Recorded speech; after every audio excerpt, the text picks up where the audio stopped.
The room was loud in the way only a training hall could be.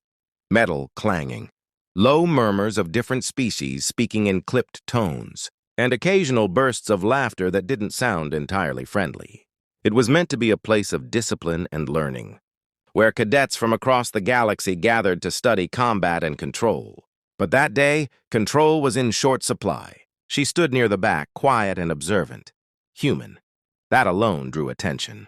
Not many of her kind made it into the Interstellar Combat Academy, and those who did were rarely taken seriously, at least not at first. He noticed her immediately.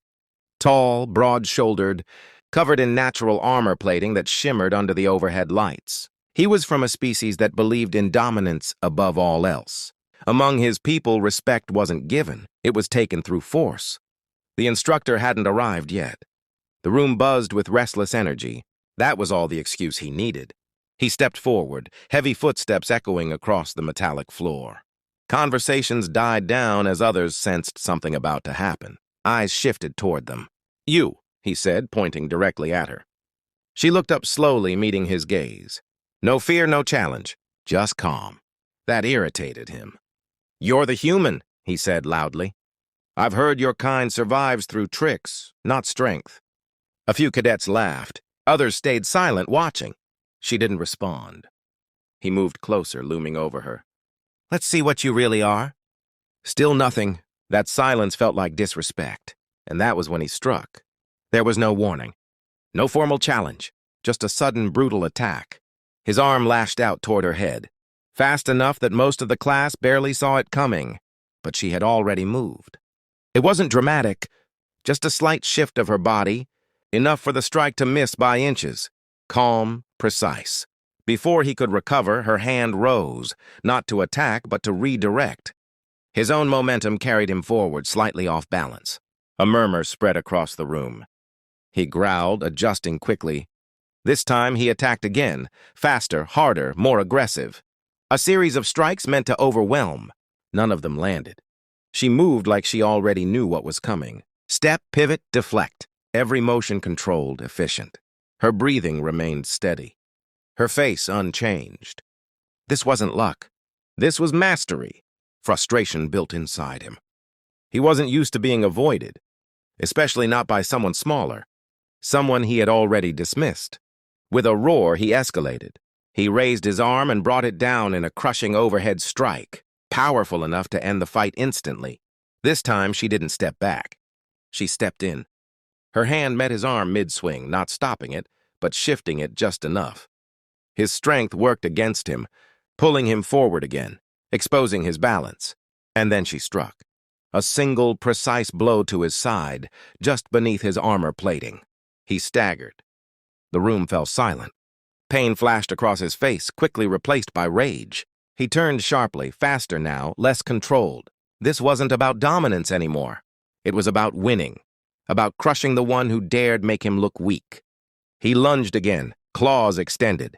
She stepped back once, creating space. Then she moved forward. What followed wasn't chaos. It was a sequence.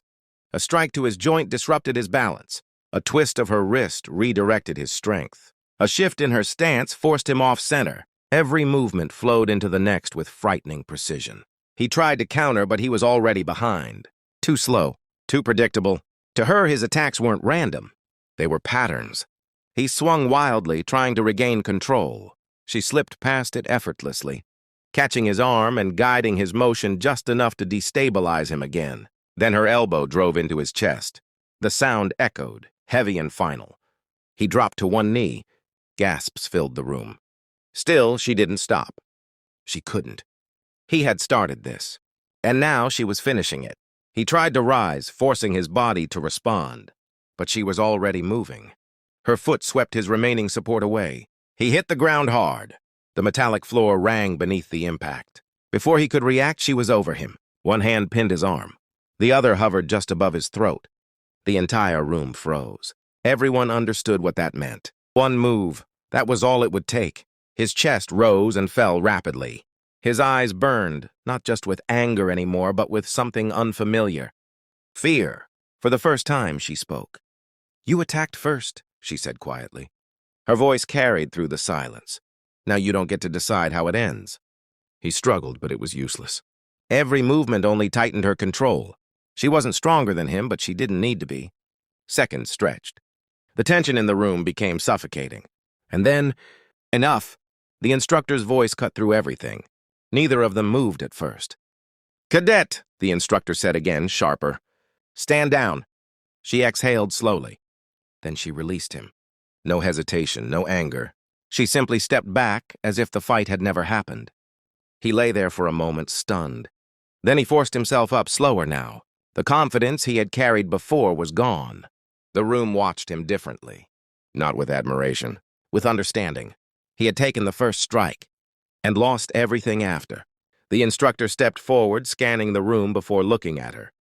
"Explain." She met his gaze calmly. "He initiated combat."